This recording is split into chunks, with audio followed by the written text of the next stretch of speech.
పొట్లకాయ కర్రీ చేస్తామండి. అందుకని పొట్లకాయ తీసుకున్నాను. వాటిని కల్లుప్పేసి బాగా రుద్ది కడగాలండి. లేకపోతే పైన ఇదంతా వేయకూడదు, శుభ్రంగా రుద్దుకోవాలి. అది కూడా చూపిస్తాను. బాగా తడి చేసుకుంటూ శుభ్రంగా రుద్దుకుందాం. శుభ్రంగా కడిగి పెట్టుకున్నాను. ఇలా ఇంకా శుభ్రంగా లోంది ఉంది చూసారా, అది తీసేసుకొని చిన్న చిన్న ముక్కలుగా కట్ చేసుకుందాం. ఇదిగో ఇలా ముక్కలు కట్ చేసి పెట్టుకుందాం.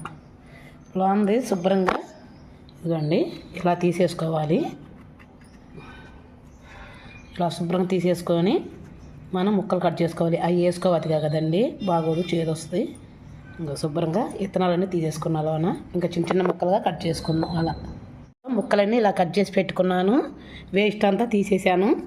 ఇదిగోండి ఇంకా కర్రీ చేసుకుందాం, వెళ్దాం పండి.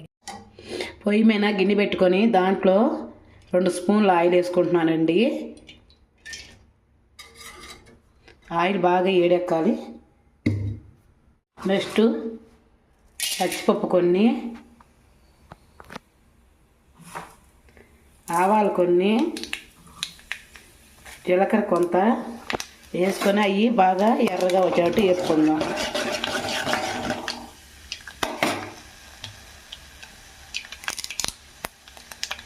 నెక్స్ట్ కరివేపాకు,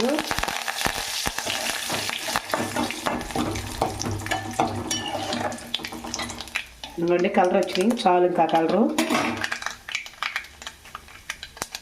నెక్స్ట్ ఉల్లిపాయలు, పచ్చిమిర్చి నేను మామూలుగా ఇలా ఎరగొట్టుకున్నానండి 2 ముక్కలుగా, బాగుంటాయి తినడానికి అన్నంలో. వాటిని కూడా బాగా ఇలా తిప్పుకుందాం.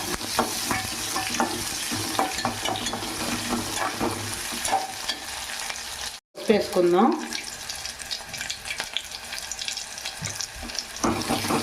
బాగా ఆగాల్సిన అవసరం లేదండి. ముక్కలు వేసుకుందాం. మనం పొట్లకాయ ముక్కలు కట్ చేసి పెట్టుకున్నాం కదా, ఇగోండి ఇంకా అవి మనం దాంట్లో వేసుకుందాం. ముక్కలు కూడా వేడేనియండి, బాగా వేగింది. అదిగో ఇంకా నెక్స్ట్ మనం పొట్లకాయ ముక్కలు వేసుకుందాం, కట్ చేసిన ముక్కలన్నీ. ఇంకా ఉప్పు వేసుకుందాం దానికి సరిపోయినంత. ఇదిగోండి బాగా మనం గరిటె పెట్టి తిప్పుకుందాం ఉప్పు కలిపేదాకా.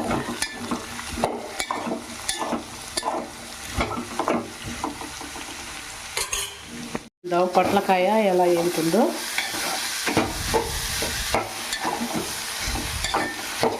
ఆగలేదండి, మధ్య మధ్యలో తిప్పుకుంటూ ఉండాలి, లేకపోతే మనకి ముక్క అడుగంటుతుంది.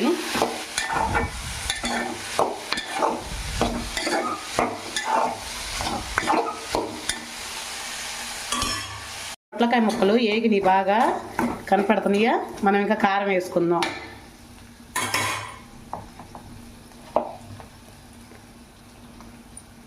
లైట్గా కారం వేసుకుంటే ఎక్కువ కూర తినొచ్చు.